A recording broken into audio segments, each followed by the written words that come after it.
Indonesia once had more than 4 million hectares of mangrove forests. But logging and clearing for aquaculture destroyed more than half of them. We're on our way now to the island of Tanakiki in South Sulawesi, which is just over there. The figures here are worse than the rest of the country, with 70% of its mangrove forest destroyed. But we're about to join a group of villagers to see what they're doing to bring back their mangrove forests.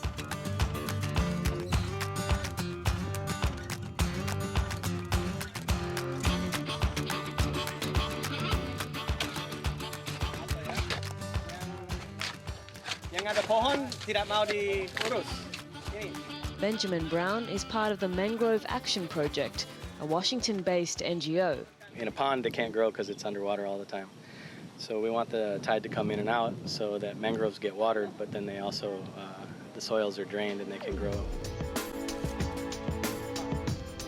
500 hectares of mangroves were cleared here to make way for shrimp ponds, now abandoned. If mangroves are going to reclaim this smelly sludge, the walls of the old ponds must be destroyed. Jadi kami mau cabut semua ini sekarang dan coba tanam lagi. The community are also planting mangrove propagules in this controlled site. Later on, they'll be comparing this plot to another one just over there, where hopefully mangroves will grow back naturally.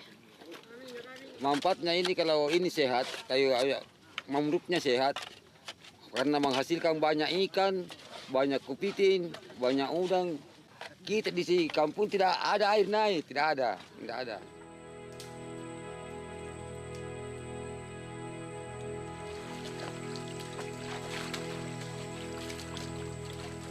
We've travelled to the other side of Sulawesi. This place used to be devoid of wildlife, but this is what almost a decade's difference makes, a thriving mangrove forest. Ben has been invited back by the village of Tiwoho to see how an earlier restoration project has fared. Bisa dapat kembali untuk kepiting, kemudian bia, bisa dapat di dalam baku ini. Ya, reborisasi mangrove yang ada di Tiwoho ini sangat bagus. So what did this once look like? In about 2000 when we came here, this was all just mud in an old abandoned shrimp pond.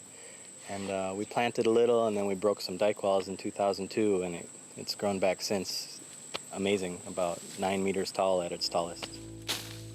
A dense forest with all the trimmings. This place is full of monitor lizards and little tiny tarsius in the mangroves we found, and these things called slow loris, couscous, and just birds, fish, crabs, everything. So it's really too much to count, actually. There's a lot of diversity in here. So how do you rate the success here? When your guide's bringing a machete with you through the mangroves, you know you've succeeded in your restoration.